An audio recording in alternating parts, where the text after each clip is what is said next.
Hola chicos, we are going to start with the first lesson of this chapter 10. And so each chapter it's going to be, it's going to have two steps, paso uno, paso dos. So we're going to start with paso uno, and then there's going to be two lessons per each paso, okay? So let's get started. So this one we will talk about today about the present perfect. We use the present perfect to express what has happened or what people have done. And it has a reference to right now, to our present right now. Whatever we're talking about, when we use the present perfect, it has a relationship with the conversation we're having right now. So let's get started, and then there's an example here, well, a question. It says, ¿qué han hecho para prepararse para el mundo laboral? Meaning these two professionals, right? He's a scientist, científico, and she is a teacher. So what have they done to prepare themselves, these two professionals, for their future, like for when they started working? So it says here, el científico ha estudiado en la Facultad de Ciencias de la Universidad. So to become a scientist, he has studied at the School of Science at a university. That's how, he became a scientist. And then this teacher, la maestra de español, ha vivido en un país hispanohablante para aprender el idioma. So in this case, this teacher has lived, right? This Spanish teacher has lived in a Spanish-speaking country to learn the language. So that's how they have prepared themselves. So let's see how this is formed and when we use it and all those conjugations that we need to be aware of. And so here, he says, he limpiado su computadora. So kind of like telling him, I have cleaned your computer. Okay. So in general, we use the present perfect to talk about what happened, like I already said, or what people have done that is perceived as having some bearing or some effect in the present. ¿Ya has usado la impresora? So when we ask this, have you already used the printer? There's some reference to right now, right? We probably were talking about the printer, or we're planning to do something, and so the use of the printer or not has a relevance to right now, to the conversation. So that's when we use the present perfect. ¿Has visto un cajero automático cerca? So have you seen an ATM nearby? Probably these people or this person wants to go to needs ATM. So that's why it's he or she is asking. And so in English, it's a compound, in both languages, it's a compound tense. And so it requires two verbs, right? We need the conjugation for to have, and then we need a past participle, like taken, eaten, slept, studied, walked, right? All of those. So two different verbs. And so in English, we use to have plus the past participle, which is here. I have taken. You have eaten. He or she has slept. We have eaten, right? Yeah. So the same thing, the same idea. In Spanish, it's formed with the present tense of the verb haber. And this is conjugated differently every single time, depending on who the person or the subject is, plus the past participle. And so I'm using the same examples here for the same verbs. Taken, that's tomado.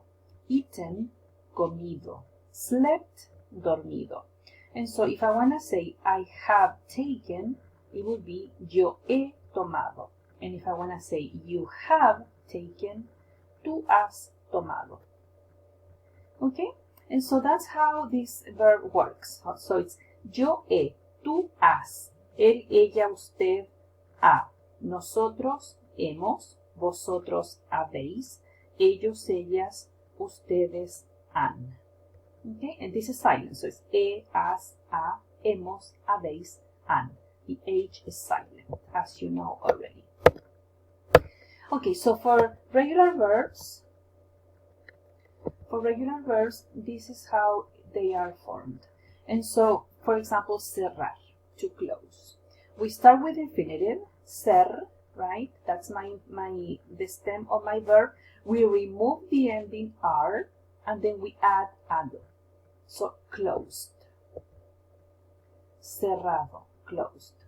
For ir and ir verbs, like vender, to sell, or recibir, to receive, we do the same thing. We start with infinitive.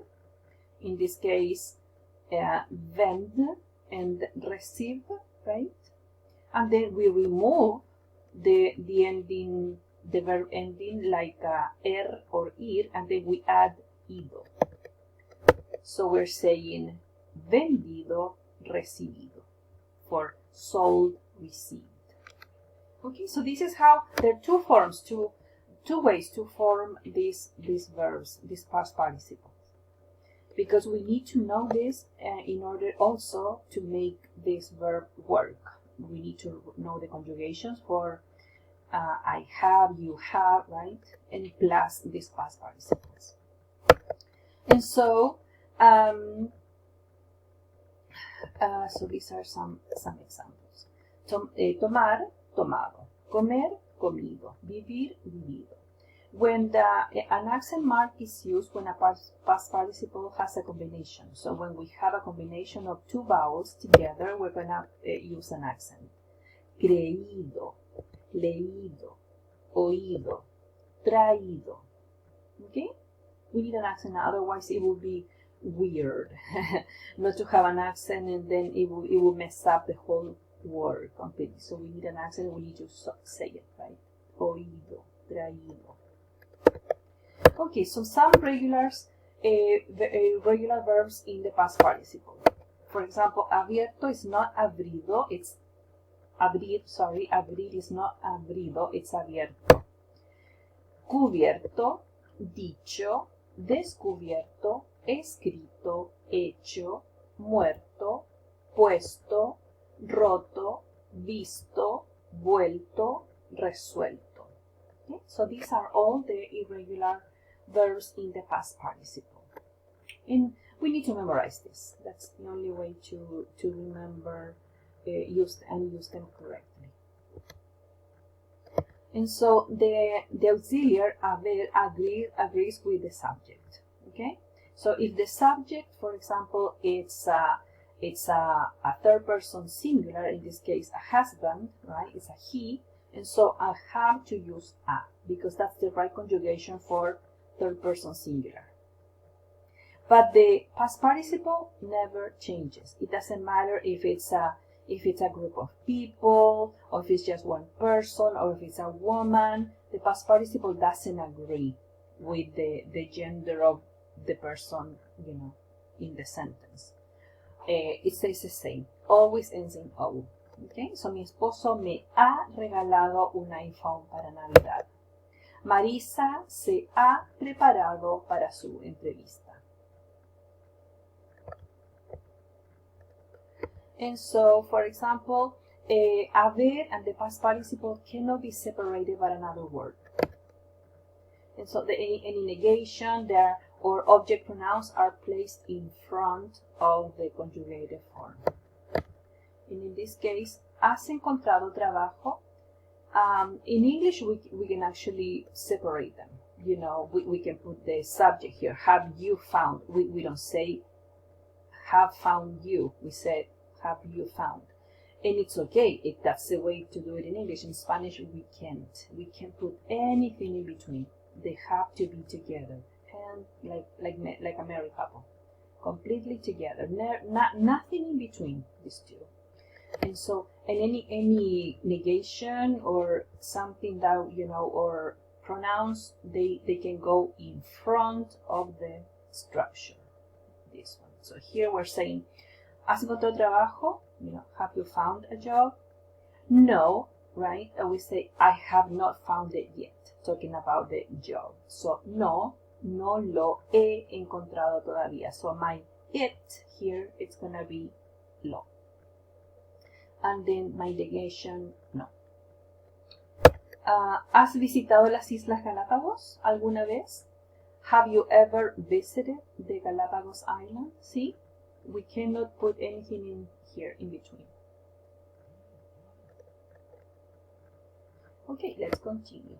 So it's important to remember that this, you know, in English is often contracted, like you apostrophe and then you read the report, right? In Spanish, we cannot do that. It doesn't exist. We always have to use and know the conjugation of the verb to have. Okay? So, has leído el informe, ¿verdad? Sí, lo he leído varias veces. So, here's a question. ¿Qué han hecho estas personas? This is a surgeon, this is a businessman, one of them is a businessman or both, and this is a teacher. And so, ¿qué han hecho estas personas? What have these people done? What have these people done? So, el cirujano, what would make sense, it would be, he has done, or a surgery in this case, ha hecho una operación. And then, hombre de negocios, he has spoken to a client, hablado con un cliente. Maestro ha enseñado a los niños. So, has taught the kids. See, these are the right answers. I prepared this practice for you so you can use the conjugation of haber plus past participle, and I hope you enjoy this lesson. I'll talk to you later. Bye.